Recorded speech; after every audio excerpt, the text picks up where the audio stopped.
ሜካናይዝድ ጦሩ ወደ ድንበር ተመመ። ህወሓት 4 ኪሎን በይፋ አስጠነቀቀ። ትራምፕ የሰጡት ትዕዛዝ ኢራንን አናወጠ። ሰበር ዜና። የኢትዮጵያና የኤርትራ ድንበር በከፍተኛ ወታደራዊ ውጥረት ውስጥ ገባ። ፊልድ ማርሻል ብርሃኑ ጁላ ለሰራዊቱ ወደ ድንበር ተንቀሳቀሱ የሚል ቀጥተኛ ትዕዛዝ ሰጡ። በኢሳያስ አፈወርቂ ትዕዛዝ የሚንቀሳቀሰውን ኃይል ለመመከት የኢትዮጵያ ሜካናይዝድ ሰራዊት በከባድ የጦር መሳሪያ ታጅቦ ወደ ድንበር ሲያመራ ታየ። በአፍሪካ ቀንድ እየተቀጣጠለ ያለው የጦርነት ነበልባል የት ይደርሳል? የዛሬው ዝግጅታችን የሁለቱ ሀገራት ወታደራዊ እንቅስቃሴና የፊልድ ማርሻሉን ጠንካራ መልእክት ይዞ ቀርቧል። በሌላ በኩል አዲስ አበባ ላይ ሊደረግ የታቀደው ሰልፍ ህወሓትን አስደንግጧል። በይፋ የብሔራዊ ጥቅም ጥሰት ነው በሚል ስም ሰልፉን ማገዱን ያስታወቀው ህወሓት አዘጋጆቹን በአስቸኳይ እንዲያቆሙ ሲል ከባድ ማስፈራሪያ ሰንዝሯል። ነገር ግን የሰልፉ አስተባባሪዎች ዓላማችን ህገወጥ ወታደራዊ አፈሳን ማቆም ነው ሲሉ ሌላ አጀንዳ ይዘው ወጥተዋል። ሙሉ መረጃውን በዝርዝር እንቃኛለን። ከውጪ ዜና የሆርሙዝ ወሽመጥ ወደ ትልቅ የጦርነት ቀጠና ተቀየረ። አሜሪካ ለስድስተኛ ተከታታይ ምሽት በኢራን ላይ የከፈተችው የአየር ድብደባ ተባብሶ ቀጥሏል። የኢራን ሲቪል መሰረተ ልማቶች፣ ድልድዮችና የአየር ማረፊያዎች በታለመላቸው ሚሳኤሎች እየወደሙ ነው። ውጥረቱ ከፍ ብሏል። ዓለም የሶስተኛ ዓለም ጦርነት ስጋት ውስጥ ገብታለች። ዝርዝሩን ይዘናል። አብራችሁን ቆዩ። ሰላም ውድ ቤተሰቦች እንደምን አላችሁ? ይህ ዜና ላፍታ ነው። ቪዲዮውን ላይክ በማድረግ ይጀምሩ እያልን ወደ ዝርዝር ዜናዎቹ አለፈን። ሰበር ዜና። ፊልድ ማርሻል ብርሃኑ ጁላ ድንበር ላይ ቀይ መስመር አሰመሩ። የሜካናይዝድ ሰራዊቱ ወደ ኤርትራና ትግራይ ድንበር ተንቀሳቀሰ። የኢፌዴሪ መከላከያ ሰራዊት ለሀገር ሉዓላዊነትና ለድንበር ደህንነት ሲባል ታሪካዊ ወታደራዊ ውሳኔ ማሳለፉ ተሰማ። የኢትዮጵያ ጦር ኃይሎች ጠቅላይ ኤታማዦር ሹም ፊልድ ማርሻል ብርሃኑ ጁላ በቅርቡ በኢሳያስ አፈወርቂ ትዕዛዝ ወደ ድንበር አካባቢዎች እየተንቀሳቀሰ ለሚገኘው የሻዕቢያ ጦር ጥብቅ መልእክት በማስተላለፍ የመከላከያ ሰራዊቱን ሜካናይዝድ ክፍለ ጦር በከፍተኛ ዝግጁነት ወደ ድንበር እንዲያመራ ትዕዛዝ መስጠታቸው ተሰምቷል። የኢትዮጵያ መንግስት ለሀገራዊ ጥቅሙ ሲል የሚወስዳቸውን እርምጃዎች አጠናክሮ መቀጠሉን በተግባር እያሳየ ሲሆን በዛሬው ዕለትም በተለያዩ የውጊያ ድጋፍ ሙያዎች ተመርቀው የነበሩ የሜካናይዝድ ሰራዊት አባላት ለስምሪት መዘጋጀታቸው የዜናው ዋና መነጋገሪያ ሆኗል። በዚህ ወሳኝ ወቅት የመከላከያ ሰራዊቱ በልዩ ትኩረት እየገነባ በሚገኘው የሜካናይዝድ እዝ ውስጥ ከፍተኛ ዝግጅት እየተደረገ ሲሆን የዘመኑን ቴክኖሎጂ የታጠቁና ለተወሳሰቡ የውጊያ ስልቶች ዝግጁ የሆኑ የጦር አባላት ለግንባር እንዲሰማሩ ተደርጓል። የምረቃ መርሃ ግብሩ ላይ ንግግር ያደረጉት የሜካናይዝድ እዝ አዛዥ ሌተናል ጀነራል ከፍያለው አንዴ ሰራዊቱ ከተለመደው የውጊያ ስልት ወጥቶ ዘመኑ ባፈራቸው የቴክኖሎጂ አቅሞች ታግዞ ሀገራዊ ግዴታውን ለመወጣት በከፍተኛ ዝግጁነት ላይ እንደሚገኝ አረጋግጠዋል። አዛዡ አክለውም ኢትዮጵያ የረጅም ዘመን ታሪክና ሉዓላዊነት ያላት ሀገር መሆኗን በማስታወስ ኢትዮጵያ በራሷ የተፈጥሮ ሀብት እንዳትለወጥ እንቅፋት የሚሆኑ ታሪካዊ ጠላቶቿን ሴራ በአንድነት እንደሚመክቱ ገልጸዋል። በአራቱ ማዕዘናት እየተፈጠሩ ያሉ የጸጥታ ተግዳሮቶችን በብቃት እየመከተ የሚገኘው መከላከያ ሰራዊት የሜካናይዝድ አቅሙን በማሳደግ የጠላትን እንቅስቃሴ ከወዲሁ ለማክሸፍ የሚያስችል አቅም እንደገነባ ተመላክቷል። በተለይም በኢትዮ ኤርትራ ድንበር አካባቢ የታየ ያለው የሻዕቢያ ጦር እንቅስቃሴ በኢትዮጵያ በኩል አፋጣኝና ተመጣጣኝ ወታደራዊ ዝግጅቶችን አስከትሏል። ይህ የሰራዊቱ ስምሪት በኢትዮጵያ ላይ የሚሰነዘሩ አላስፈላጊ ጫናና የጥቃት ሙከራዎችን በአጭሩ ለመቅጨት ያለመ መሆኑን ወታደራዊ ታዛቢዎች እየገለጹ ይገኛሉ። የተመራቂ ሰራዊት አባላትም አባቶቻችን በክብር ያቆዩትን ታላቅ ሀገር በሙሉ አቅማቸውና መስዋዕትነታቸው ለመጠበቅ ቃል መግባታቸው በስፍራው የነበሩ የሰራዊት ከፍተኛ አመራሮች በኩራት የታዘቡት እውነታ ነው። ፊልድ ማርሻል ብርሃኑ ጁላ የሰጡት ይህ የሜካናይዝድ ስምሪት ትዕዛዝ ቀጠናዊውን የኃይል ሚዛን የሚቀይርና የሀገሪቱን የሉዓላዊነት ማስጠበቅ አቅም በከፍተኛ ደረጃ እየፈተነ እንደሆነ እየተነገረለት ይገኛል። እርሱም በዚህ መረጃ ላይ ያሉትን ማንኛውም ሀሳብና አስተያየት በኮመንት ሴክሽን ላይ እንዲያጋሩን እየጋበዝን አሁን በቀጥታ ወደ ቀጣዩ ዜና እንለፍ።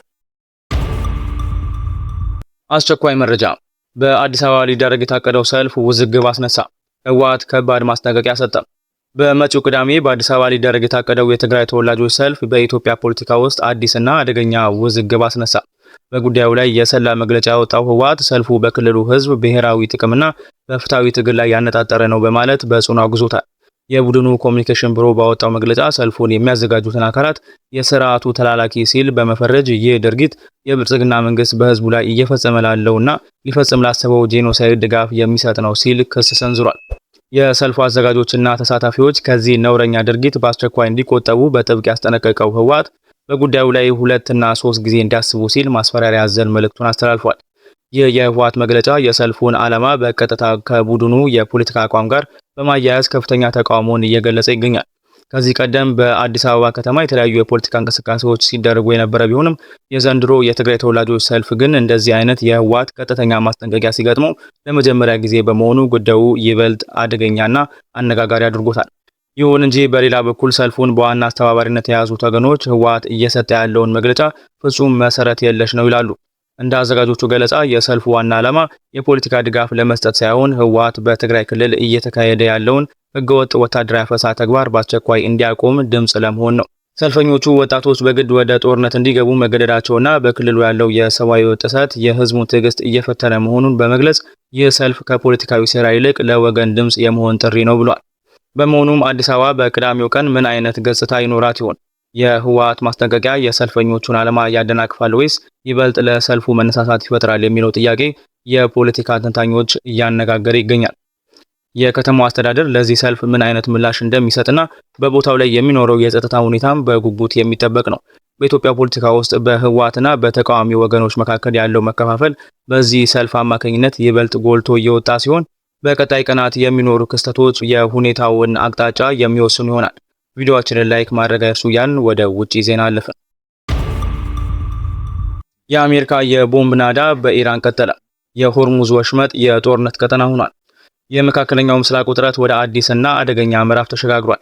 አሜሪካ በኢራን ላይ ለስድስተኛ ተከታታይ ምሽት ከፍተኛ የአየር ጥቃት መፈጸሟን ተከትሎ የሁለቱ ሀገራት ግጭት ከቁጥጥር ውጪ እየሆነ መጥቷል።